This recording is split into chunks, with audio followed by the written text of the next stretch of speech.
વડોદરા જિલ્લાના ડભોઈના હરિહર આશ્રમના પરમ પૂજ્ય વિજય મહારાજની અધ્યક્ષતામાં વર્ષોથી ચાલી આવતી પ્રણાલી મુજબ આજરોજ તીર્થક્ષેત્ર ચાંદોદથી નર્મદા જળ લઈ કાવડ યાત્રી ડભોઈ મુકામે પહોંચી હતી કે જે બાદ શિવાલયમાં નર્મદા જળ અર્પણ કરાયું હતું. ડભોઈ નાંદોદી ભાગોળ ખાતે આવેલા હરિહર આશ્રમથી પરમ પૂજ્ય વિજય મહારાજની અધ્યક્ષતામાં 100 જેટલા કાવડીઓ શ્રાવણ મહિનાના પહેલા સોમવારે ડભોઈ તાલુકાના યાત્રાધામથી નર્મદા જળ લઈ કાવડ યાત્રા સ્વરૂપે પગપાળા યાત્રા ચાંદોદથી તેન તળાવ, શંકરપુરા, સાઠોદ, ગામડી અને કાવડ યાત્રા સિનોર ચોકડી આવતા ધારાસભ્ય દ્વારા તેમનું સ્વાગત કરવામાં આવ્યું હતું. આ પ્રસંગે સંદીપ શાહ, M.H. પટેલ, વિશાલ શાહ સહિત મોટી સંખ્યામાં કાર્યકર્તાઓ ઉપસ્થિત રહ્યા હતા. ડભોઈ નર્મદા જળ શિવાલયો ખાતેના ઐતિહાસિક શ્રી વાઘનાથ મંદિરે તથા પંચેશ્વર મંદિરે જળાભિષેક કરવામાં આવ્યો હતો અને ડભોઈ નાંદોદી ભાગોળ પાસે હરિહર આશ્રમના મહંત વિજય મહારાજ દ્વારા દર વર્ષે કાવડ યાત્રાનું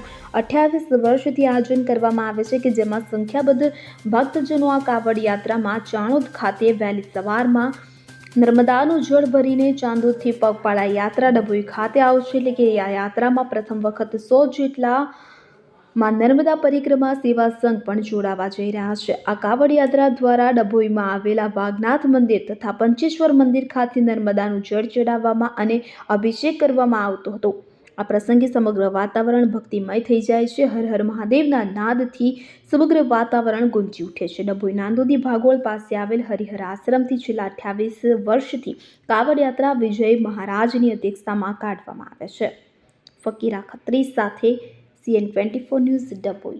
હવે જુઓ દેશ દુનિયાની તમામ ખબરો તમારી આંગળીના ટેરવે.